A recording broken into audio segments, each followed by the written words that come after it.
David Murathe, I would like to tell you, saying that Uhuru Kenyatta cannot hand a baton to somebody is misplaced.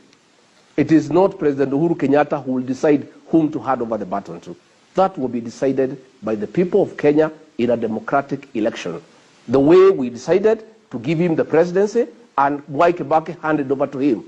Mwai Kibaki did not hand over to Uhuru Kenyatta because he wanted to. No, a decision was made by the people of Kenya to elect President Uhuru Kenyatta to be president, and Mwai Kibaki, according to the Constitution, had to hand over to him. I would like to advise my friend Sifuna to go and advise his boss to come to the central Kenya region and not to depend on the Murathes and the commanders of this world. You can see what happened. They have been promising him that they will back him for presidency, they will bring him to the region. When he was coming to central Kenya through Githurai and Keno, all the MPs who have been hanging around him switched off their phones. He was being welcomed by James Orengo from Siaya in Githurai. There was not a single leader from the area. Even David Murathe, who has been saying that is a Raila movement, who comes from Muranga, was not available to take him to Keno and introduce him to the people and let him move around. Let Raila Odinga, like any other candidate, come to the people of Central Kenya and sell his programs. We shall listen to him. He'll tell us what he has to offer to us. And we must also tell him that if he intends to come, this business of calling the hustlers takataka will not resonate well with the people, because you cannot call people takataka and then you come to talk to them. And that is why there was a bit of discomfort in Githurai, because he has repeatedly been calling the hustler nation takataka.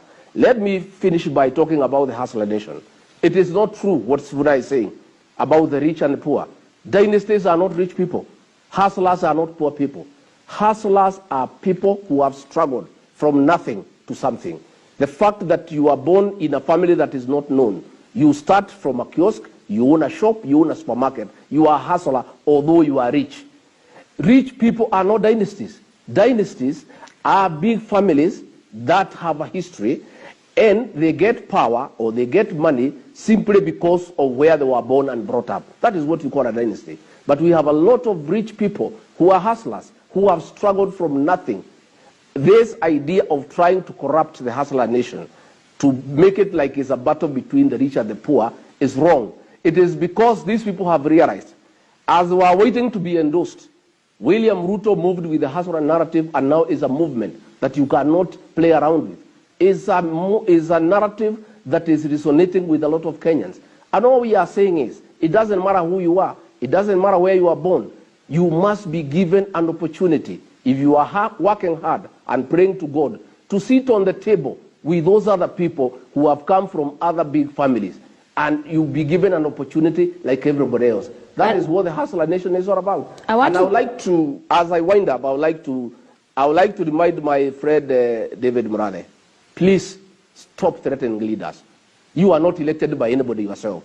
You are there as an appointee who has no mandate from anybody. You keep on threatening people who have gone through an election. These are leaders who campaigned and they won, and they did a lot of hard work. You are just given a position on an interim basis, but you have become such a threat to everybody. You are intimidating everybody. You have no respect for elected leaders, and that is why there is a lot of disquiet in the region. In fact, David Murathe, when the history of Uhuru Kenyatta is written and how he lost his popularity in the Mount Kenya region, you will have a chapter. It is that bravado. It is those threats you have every day. It is the way you are threatening people and intimidating them. And I'm challenging you, please don't threaten anymore. Go ahead, expel people from Jubilee. Go ahead, instigate state agencies to be able to harass and persecute elect leaders. All right, All we plead with you, David Murathe, and your people. Please, and we plead with you. The only thing we don't want you to do is to organize political assassinations. That's all we plead with you. The rest you can do, we are ready for it, and we have no problem. I would like to say, this thing of trying to use the DCI to intimidate leaders in Mount Kenya region to abandon William Ruto will not work. And I have said, Murathe, you can do all the things you do, but all we ask you, please don't kill us, don't assassinate us. The rest you can do. We will not abandon William Ruto. We are people who are principled and will go nowhere. And I would like to remind David Murathe, you may think right now things are very good.